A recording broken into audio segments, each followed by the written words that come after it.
Starting last Sunday and continuing for about the next 6, Colleen and I are doing a sermon series on the book of Galatians. Galatians is, Paul wrote the letter to the Galatians at an anxious time in the church's life, and we felt that studying this letter would be a good thing to do in light of this is an anxious time in our church's life and in our denomination's life. What Paul is dealing with, well, last Sunday I talked about come to Jesus moments, and Paul's come to Jesus moments where Jesus literally confronted him. Paul in Galatians is having a come to Jesus moment for the church. And a lot of Paul's letters are come to Jesus moments for his various churches. The issue in Galatian, with the Galatian churches is, it's common throughout Paul's letters. One is, who's in and who's out? Second is, why are they in and why are they out? And third is, if you're in, how should you behave? That seems to be also an issue in our denomination. Who's in and who's out? How are they in? How are they out? And how should one behave once one's in? It's quite a debate. And in these passages in Acts and Galatians, Paul talks about tradition. He makes an appeal to tradition. He says to Festus, I'm following the tradition of Moses and the prophets. Don't call me drunk or an outlier. I'm doing what I'm supposed to be doing, and I'm going back to the very roots of our faith in what I'm doing. I'm not the wrong one. The others are. That's the debate in our church. Who is following the tradition in the United Methodist Church? Paul doesn't talk about this, but I'm going to. There's a difference between tradition and traditionalism. Traditionalism is the dead faith of the living. Tradition is the living faith of the dead. I'm going to say that again. Traditionalism is the dead faith of the living. Tradition is the living faith of the dead. Traditionalism, the dead faith of the living, is a faith that is really obsessed with rules and regulations. It's obsessed with purity. Are you pure enough to be in? It's very much concerned about being inward looking and saving itself. It tends to minimize the maximum and maximize the minimum. Back when our kids were little, one Sunday after we had watched the video of The Sixth Sense, do you remember the movie The Sixth Sense? Yeah, I guess a lot of you have seen it. We visited this church, and our son, who must have been in 5th grade, looked around the church and he just whispered, "Dad, I see dead people." We've probably been to churches like that, where they're kind of inward looking. They're thinking about saving their own church. They're not thinking about the world beyond their doors. That's kind of a traditionalism. They'll appeal to how they've always done it. They'll appeal to, this is how we do it. If you don't like it, just leave. They're not life producing. They're kind of dead. Yeah. When I was a superintendent in Dayton, there was a very small church on the east side of Dayton. It was a big building, but it was down to maybe 15 or 20 in worship. They were meeting in the chapel. You could get the whole congregation in the first 2 rows of the chapel. And it was not what I would call a lively service. around that church was a neighborhood that was full of Latinos. And there was a Latino congregation that was meeting in the basement of a restaurant that had just burst through its walls, and they just needed a bigger space. And they came to me and said, do you have a church where we could worship? Now, here was this Latino congregation with about potential of 200 people in this smaller Anglo church in a small building with 15 to 20 people. I did some research on the tradition of that big church that had now become very small. It had originally been a German congregation, and as German immigration dried up, that neighborhood was no longer German, but was English, and it was surrounded by English speakers. And what the German congregation decided to do as it dwindled was to give that building to the English-speaking people. And the church had a thriving turnaround when it started to speak English. I went to that small English-speaking church now and said, would you want to go back to your tradition and do what your ancestors did? And would you want to give your church now to the Latinos? I was appealing to them to move out of traditionalism, where they were just hanging on for dear life until they all died. And I was appealing to their tradition, the living faith of the dead, to bring new life to the neighborhood and new life to their building. Tradition is the living faith of the dead. We will hear on 4th of July about the living faith of our founders, the spirit that they had in founding our country. And we will probably hear more than one speech about where is the spirit of our nation's founders now. Where is the spirit of John and Abigail Adams? Where is the spirit of George and Martha Washington? Where is the spirit of Betsy Ross? They're dead, but we know that their spirit lives, and we'll talk about recovering their spirit. Susan and I have been watching a documentary on the women's movement in this country, and we were just enthralled by Elizabeth Cady Stanton and Susan B. Anthony. They're dead, but their spirit is so moving. It's alive. It's vibrant. It's irrepressible. It's unconquerable. Tradition is about the living faith of the dead, and that can be communicated through generations and through centuries. Elisha inherits the spirit of Elijah. Paul talks about inheriting the spirit of Moses and the prophets. The living faith of the dead is this irrepressible thing that's outward looking, that's expansive, that's unconquerable in the sense that it doesn't pay attention to the rules, and it doesn't pay attention so much to purity as much as it is in outreach and inclusion and broadening its message. Our tradition, the Wesleyan tradition, we debate our tradition and who's part of our tradition.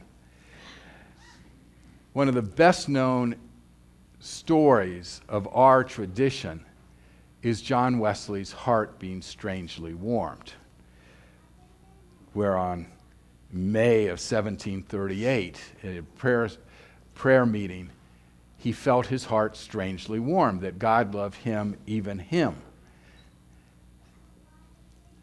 If we know anything about Methodist history, we know that.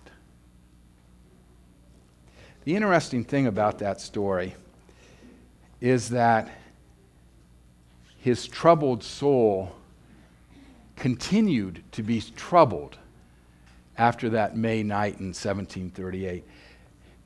7 months later, in January of 1739, he wrote that he was still troubled. His soul was still in turmoil. He still felt unloved by God. At one point in his journal, he says, I don't even think I'm Christian. Part of our tradition that I have come to really value is what happened after that, almost a full year after his heart was strangely warmed, where he was asked to go out and preach in the fields outside the church. And in those days, you couldn't preach outside the church. You couldn't do baptisms outside the church. You couldn't do communion outside the church. And Wesley, whose soul was still troubled, was asked to preach outside the church. He originally turned down the offer, but then he said in his journal, I would have believed it was a sin to convert a soul outside the church.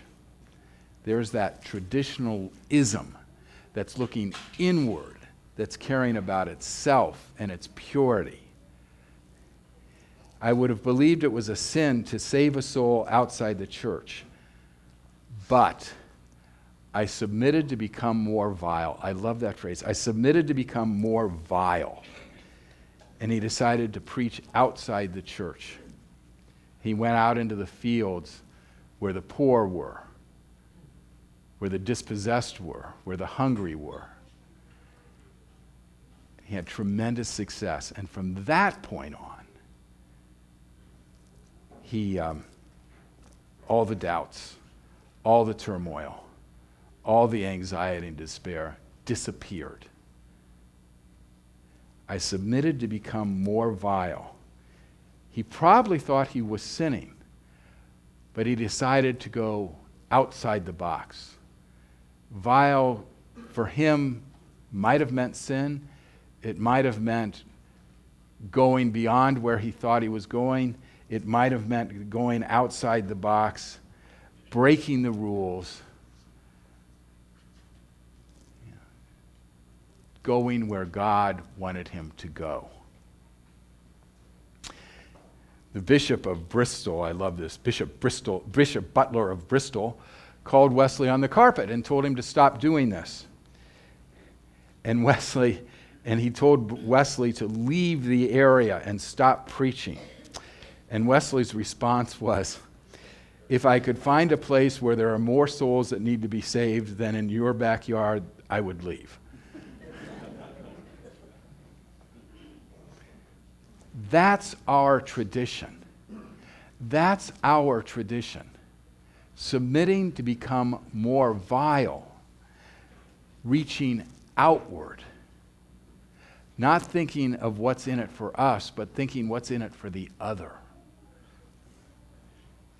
Our tradition is to be more vile, to take life outside our walls, and to give life.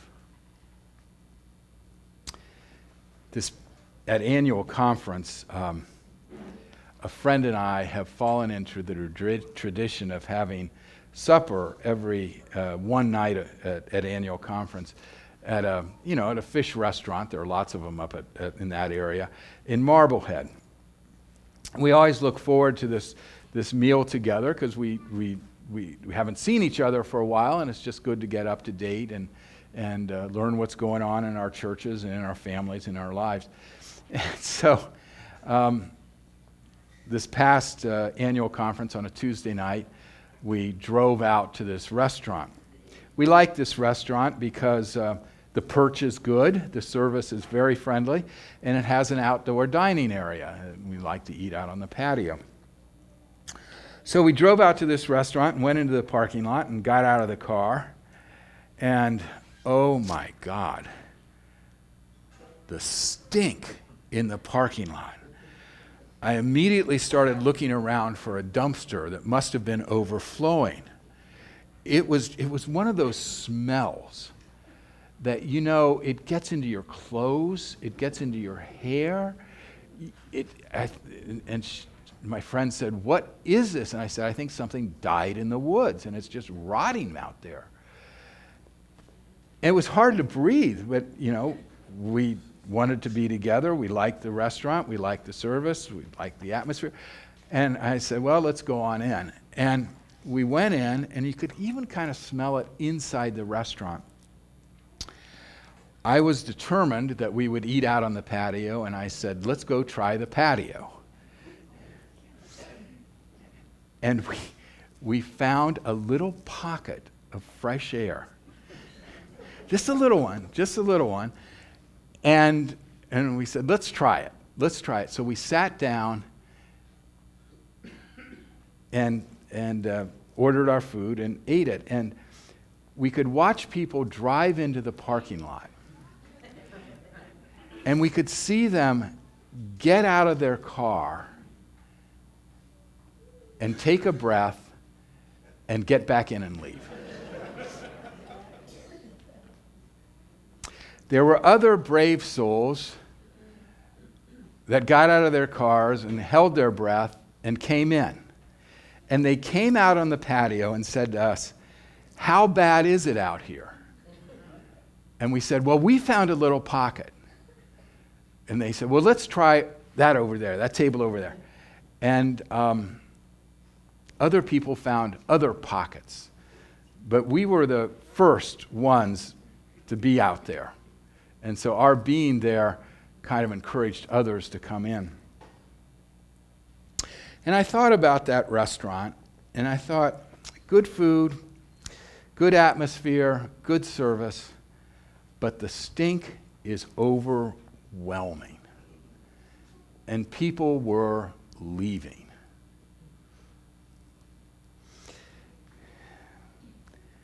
I kind of feel that way about our denomination right now. There's lots of good to say, but there's a stink that's overwhelming. And I think it's the stink of traditionalism, where we're wanting to save ourselves. We're concerned about purity. We don't want certain people in. They don't belong. So much good, but there's this stink of traditionalism. And we're ignoring what it is to be vile.